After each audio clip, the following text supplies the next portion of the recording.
Bonjour à tous et bienvenue dans ce 3e numéro de VSI Le Mag. Aujourd'hui au programme, un reportage exclusif et une interview sur l'association de la confrérie de Saint-Vincent de Ville-Saint-Jacques, avant d'actualiser les aventures de Constantin Vincent. Elles seront suivies d'une interview sur l'engagement perpétuel des Neulais. Et pour finir, nous aborderons le sujet de l'école, les drapeaux de la mémoire, ainsi que de leur deuxième promotion. Vous avez peut-être déjà entendu parler de la confrérie de Saint-Vincent, sans pour autant savoir ce que c'est, ni ce qui s'y passe. Tout de suite, l'interview de Bernard Louguet, qui nous fait l'honneur de nous présenter son association. Bonjour à tous, aujourd'hui on se retrouve avec Bernard Louguet, président de la confrérie de la Saint-Vincent à Ville-Saint-Jacques. Est-ce que vous pouvez nous parler de la confrérie de Saint-Vincent de Ville-Saint-Jacques ? Alors, pour connaître les confréries, on va les resituer dans leur époque. En fait, elles sont apparues au XIIe siècle. Et puis, au fil du temps, entre le XIIe et le XVe siècle, elles ont évolué vers un aspect plus professionnel, corporatif, donc par métier. Donc, c'est cet aspect-là que nous défendons à Ville-Saint-Jacques aujourd'hui, que nous célébrons chaque année. C'est le métier du vin, de la vigne et du vigneron, dont le patron est le Saint-Vincent. Donc c'est pour ça qu'on vous voit défiler chaque année dans Ville-Saint-Jacques. Tout à fait. Chaque année, au mois de janvier, nous défilons avec les confréries amies et voisines. Nous partons de la croix de Saint-Vincent, qui est dans le bas du village, pour remonter vers l'église. À l'intérieur de cette église est intronisé le bâtonnier de l'année, mais aussi fêté le Saint-Vincent, et puis béni la brioche, qui est un symbole indissociable de cette fête, et le vin de l'année.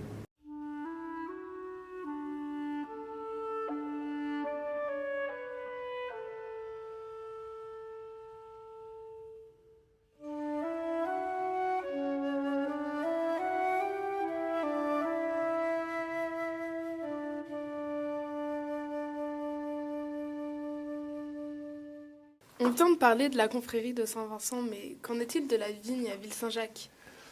Alors aujourd'hui, on va resituer aussi, sur la région Île-de-France, au XVIIIe siècle, il y avait 42 000 hectares de vignes exploitées. Concernant Ville-Saint-Jacques, on avait un volume d'environ 60 hectares. Ceci dit, le phylloxéra, la maladie, vous avez entendu parler, le chemin de fer, l'urbanisation et le temps ont eu raison de ce vignoble francilien et de celui de Ville-Saint-Jacques aussi. Nous avons replanté en 1996 et possédons une petite vigne sur le haut du village, vers la nouvelle école, où nous avons planté 120 pieds de cépage chardonnay qui nous donnent entre 60 à 100 litres de vin par an que nous utilisons pour nos besoins personnels, nos petites fêtes, nos célébrations, que vous pouvez voir ici. Mais qu'est-ce qu'il y a là-dedans ? C'est du vin ou du champagne ? Eh ben non Laurane, c'est tout simplement une petite statuette de Saint-Vincent. Donc cette petite statuette de Saint-Vincent, patron des vignerons, celle-ci est en pierre, elle reste à la cave pour protéger notre vin. Et puis nous avons une autre statue de Saint-Vincent qui est située à la Vinée, que nous utilisons pour les processions. Quels sont les éléments qui restent de ce passé viticole ? On peut dire que nous avions 60 hectares de vignes sur le village, mais aussi 70 vignerons. On a des traces de publication de bancs de vendange. Ça signifie quelque chose. Ça veut dire qu'il y avait des dates qu'on devait respecter pour pouvoir faire cette vendange.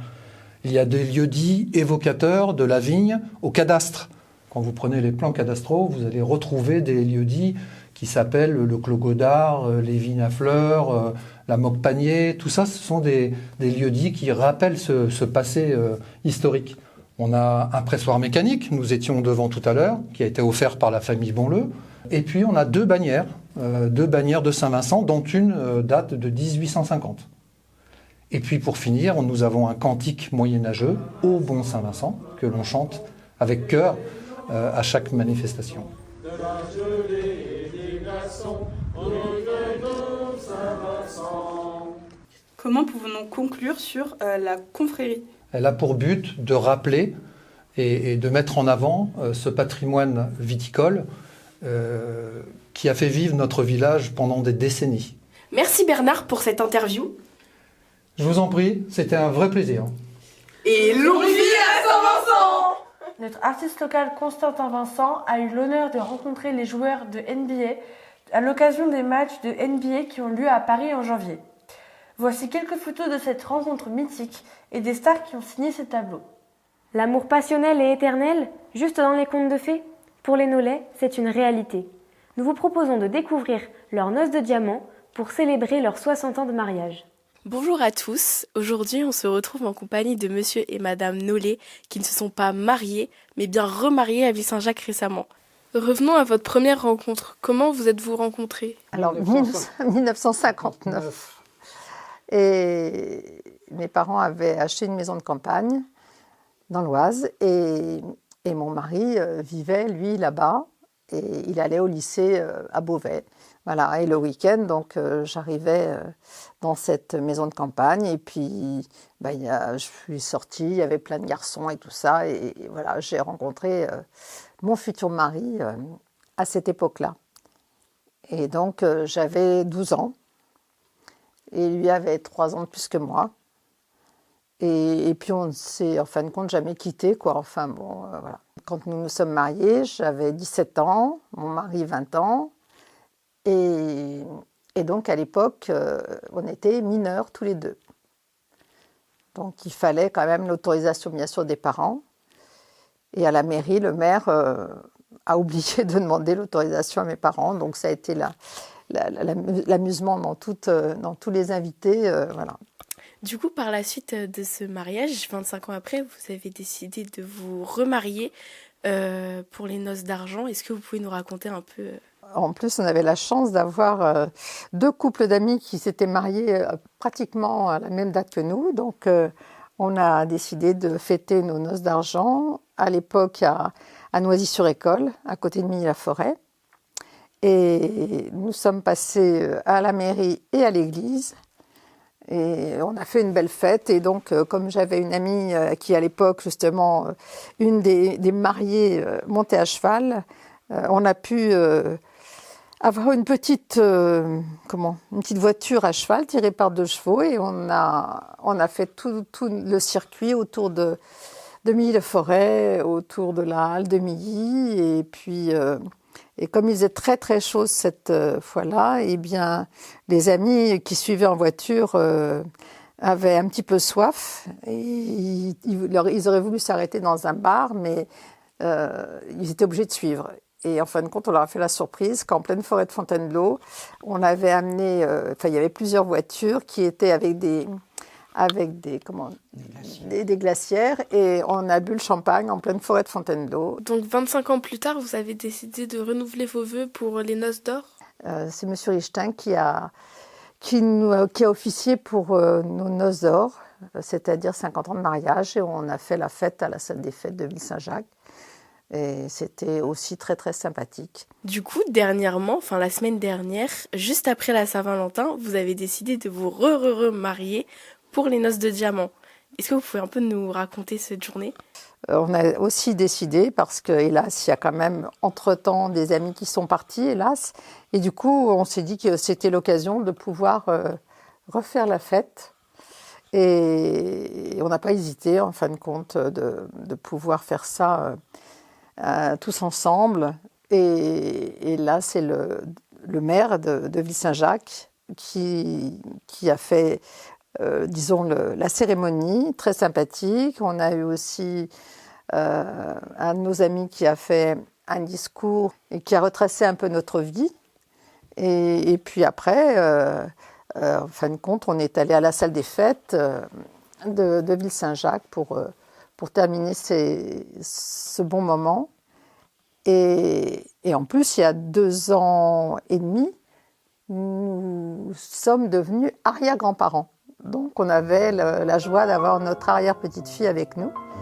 Et voilà, donc c'est tout un symbole, la vie qui continue, qui se transmet. Voilà, c'est plein de bonnes choses.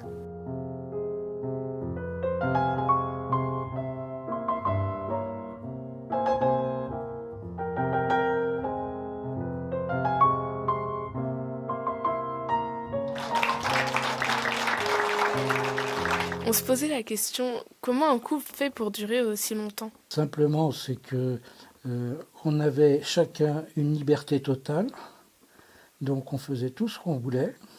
La seule chose, c'est qu'on se retrouvait tous les soirs Et jamais nous ne sommes sortis individuellement une soirée dans notre vie. Mais par contre, nous étions très très libres, nous faisions ce que nous voulions. Et je pense que c'est le secret de cette vie commune qui fait que cela peut durer. Merci Onolé, merci beaucoup pour cette interview. On se retrouve dans 10 ans, écoutez, pour les noces de... Tu me rappelles les noces Les noces de platine. Les noces de platine, voilà. Comme annoncé dans le mag précédent, l'école Les Drapeaux de la Mémoire a ce mois-ci formé sa 2e promotion de porte-drapeau et est désormais une école officielle. Nous avons pu assister à la remise des calots de cette nouvelle promotion en présence des maires des communes voisines et du parrain de l'école, Jean-Louis Thiriot. Tout de suite, le reportage en images.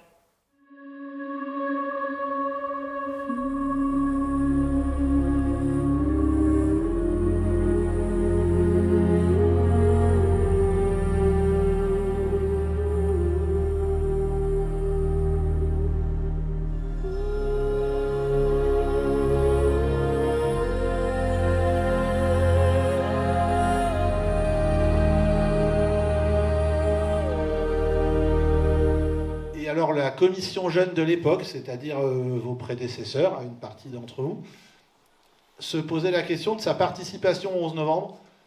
Et le constat qui ressortait des débats, c'était deux grands constats. Le premier, c'est qu'on avait de moins en moins de monde aux cérémonies de commémoration. Et le deuxième, c'est que ça semblait pour eux quelque chose de très lointain. C'était presque ce qu'ils appelaient de l'histoire morte. Or, une histoire qu'on transmet, c'est une histoire vivante. Votre rôle à vous, ça va être de continuer, d'être des passeurs de mémoire. Voir des jeunes dans nos villages, avec leurs drapeaux, porter les couleurs du pays, les couleurs de la République et les couleurs qui nous unissent, c'est absolument vital pour la pérennité de notre pays. Alors oui, vous êtes moderne, parce que vous avez tout compris avant les autres, plutôt que les autres, vous êtes la relève du matin, vous êtes l'avant-garde, bravo.